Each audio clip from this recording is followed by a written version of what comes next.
Eu acho que a criatividade ela vem em todos os detalhes. O Brasil olhará com muito mais atenção para as chamadas indústrias criativas. Precisamos tratar bem os nossos poetas, escritores, os músicos. Nós geramos divisas para o país, porque nós pagamos impostos também. No século XX, a economia mundial dependia basicamente da produção em série, da massificação e da detenção das matérias-primas. Aço, petróleo, pedaços de terra, ouro. Alguns efeitos colaterais deste processo eram a exploração dos recursos naturais e a degradação ambiental. Estes elementos continuam presentes no século XXI, mas uma nova economia vem se consolidando. Uma economia centrada nos potenciais humanos mais refinados. Conhecimento, criatividade e iniciativa produzindo arte, cultura, espetáculo, ciência, tecnologia e, sobretudo, riqueza. No Repórter Senado de hoje, um mergulho no universo de novos empreendedores e novas possibilidades. Veja agora em Economia Criativa, no Repórter Senado de Mariana Abreu. Penas, broches, pedrarias, tecidos, rendas. Materiais que até pouco tempo não faziam parte do dia a dia de Bárbara. Não faziam. Há 5 anos, a administradora de empresas com pós-graduação em marketing decidiu largar tudo. Tirou um ano sabático, usou as economias e foi atrás de descobrir o que queria fazer. Fiz várias viagens e visitei uma prima que na época fazia bolsas artesanais. E cheguei no ateliê dela e falei, quero fazer uma bolsa porque eu gosto de moda. Mas aí eu fiz vários acessórios de cabeça. E aí fiz e comecei a usar. E as pessoas me paravam nas ruas, assim, né? Onde você comprou? Você vende? Aí eu... né? E aí realmente me despertou de que era o que a minha avó fazia, né? Me veio todo, porque quando essas coisas acontecem, a gente não pensa na hora. A avó paterna, Dona Catarina, foi a primeira chapeleira de Brasília. Nossa, a memória é enorme, assim, porque a minha avó, ela sempre trabalhou dentro de casa. E toda vez que a gente chegava lá, as netas, ela vinha experimentar um chapéu na nossa casa. Deixa eu ver como é que ficou. Ela usava a gente de manequim. Mas um ingrediente especial permitiu aos chapéus de Bárbara ganhar reconhecimento e mercado: a criatividade. A criatividade é o centro e é tudo no meu negócio. As peças são únicas, no meu caso são, em alguns casos, exclusivos, então cada peça é uma peça. E por ser um trabalho manual, cada peça sai diferente, mesmo que eu queira copiar uma da outra, ela sai única da forma como ela é feita. Afinal, o que é criatividade? Criatividade trata de fazer algo que possa contribuir por meio do potencial de criação, né, para se alcançar melhores resultados, seja por meio de um produto ou de uma solução. A criatividade, ela pode ser desenvolvida, ela pode ser construída ao longo do tempo, né? E ela é fruto, né, de características tanto do indivíduo como também de características do ambiente. Você tem que fazer com que pessoas educadas sejam criativas. Isso exige uma metodologia, uma pedagogia diferente. A pedagogia do incentivo, do respeito à criatividade, do menino que dá uma resposta diferente e o professor pesquisa, e não nota baixa, só porque é diferente do que está no livro. Criar um novo, reinventar, unir pontos aparentemente desconexos. Isso é criatividade.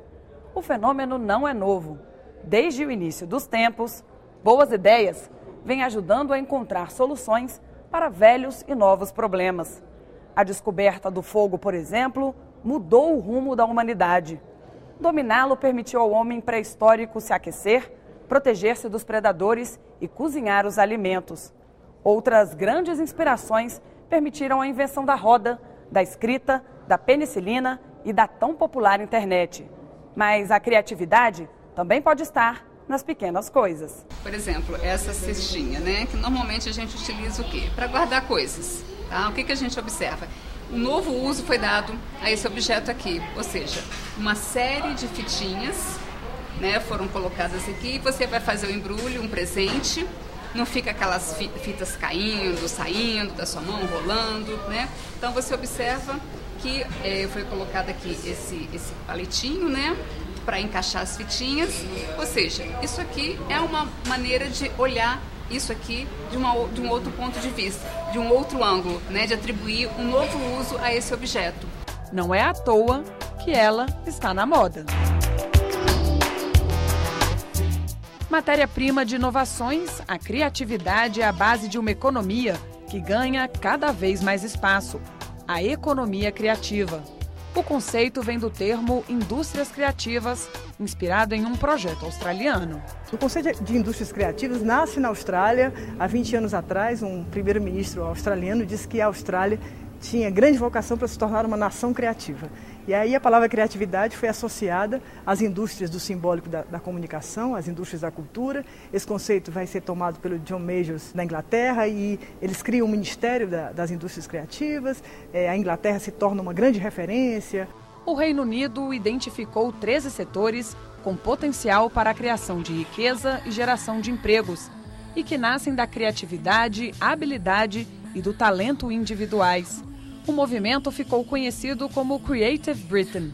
A experiência deu tão certo que virou referência mundial. Algumas cidades que buscavam uma reconfiguração econômica, sobretudo como Londres e Barcelona, eles começaram a perceber que essas atividades mais ligadas à criatividade, elas eram potencialmente geradoras de emprego, empregos de qualidade, empregos com muito conhecimento e não poluentes, ou seja, dentro de uma economia mais contemporânea.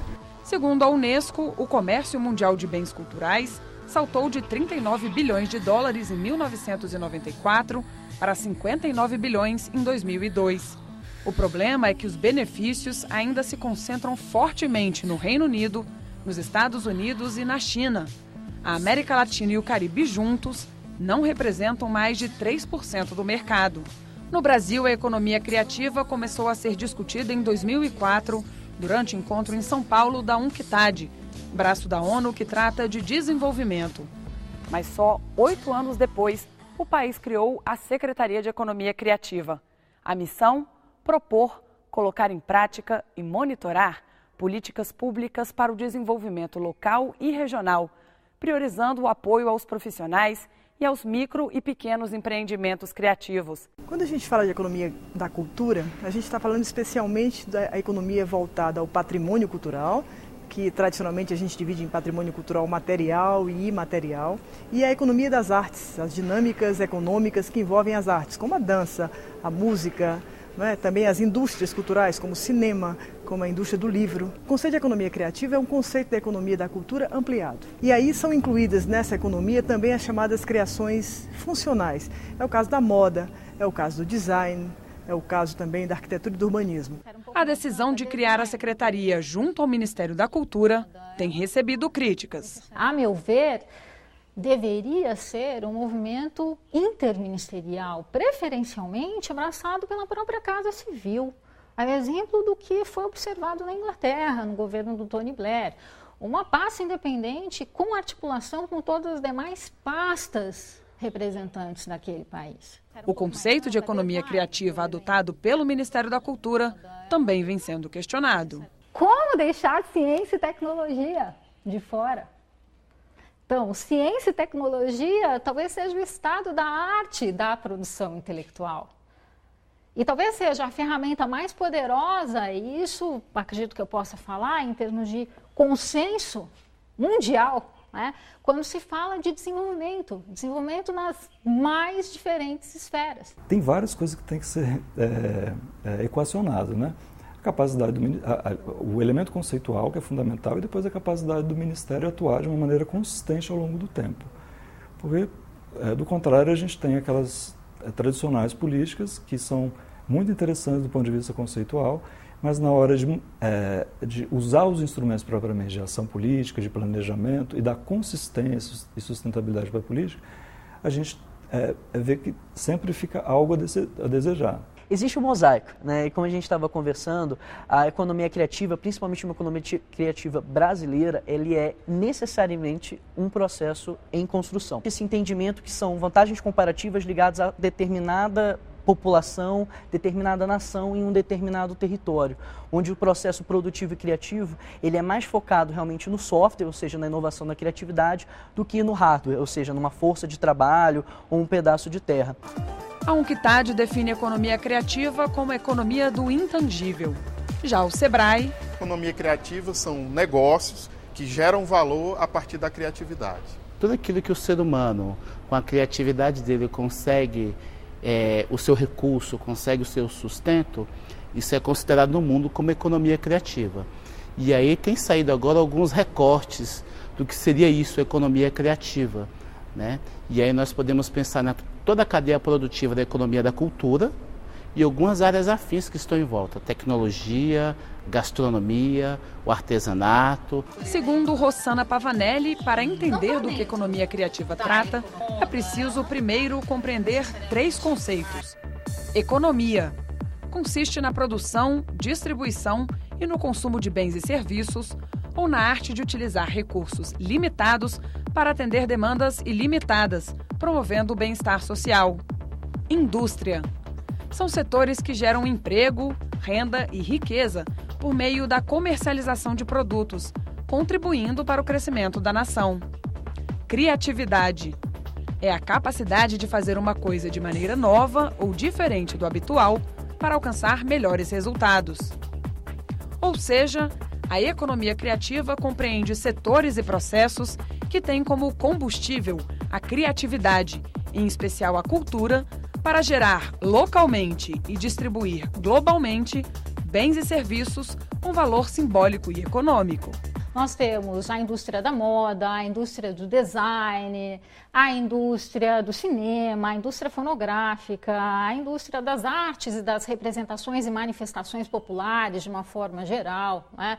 Nós temos arquitetura, publicidade, jogos de animação, que, por sinal, movimentaram mais do que toda a indústria cinematográfica mundial nos últimos 10 anos.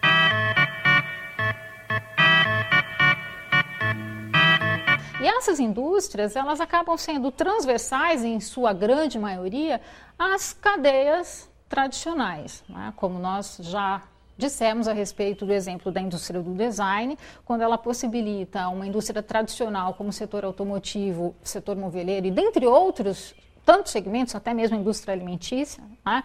Ganhos em termos de competitividade.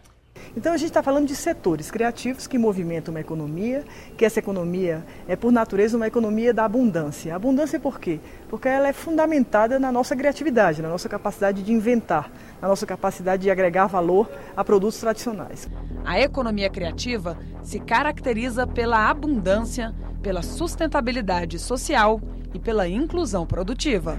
Vamos ganhar na quantidade, né? Vamos ganhar muito mais na relação cooperativa, vamos ganhar muito mais na capacidade de veicular comércios através das tecnologias, de podermos exportar nossos produtos, né? De pensarmos de que forma a gente pode trabalhar a cultura digital e esses novos modelos de negócio. Para a economia criativa, quanto mais denso, diverso e rico o conteúdo cultural de uma sociedade, maiores as possibilidades de desenvolvimento. O consumidor é protagonista das suas decisões e não precisa necessariamente da intermediação do mercado. As micro e pequenas empresas funcionam como canal de inclusão econômica e permitem a atuação em mercados diferenciados. As novas tecnologias impactam a produção, distribuição e o consumo. A decisão de em que setores investir depende das especificidades, dos talentos e das vantagens competitivas de cada região. De repente você tem uma cidade X que ela não tem grandes histórias por trás, é relativamente nova, ela não comporta as indústrias tradicionais, ela não tem uma vocação, por exemplo, para artes, mas que você consegue montar ali um polo tecnológico, ou você consegue criar políticas de incentivo para que seja um polo de design. Esse novo olhar recai também sobre os modelos de negócios, baseados agora no uso de redes de colaboração entre os agentes, na exploração de canais alternativos de distribuição e no uso de novas tecnologias.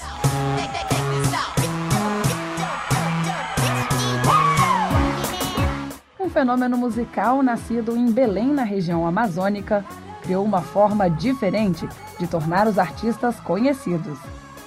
No Tecnobrega, os compositores gravam as músicas em seu estúdio e distribuem gratuitamente as faixas dos CDs para DJs e vendedores ambulantes.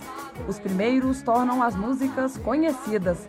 Os segundos multiplicam esse efeito, funcionando como canais de distribuição.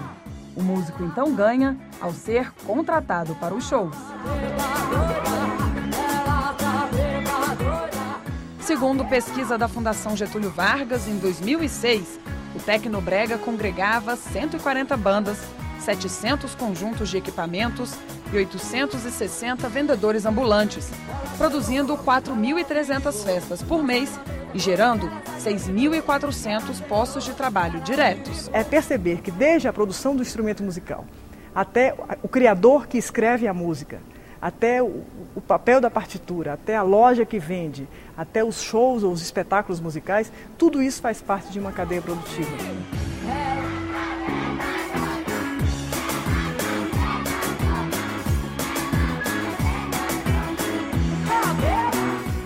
No próximo bloco, gastronomia, cinema e políticas públicas de apoio à economia criativa. Em instantes.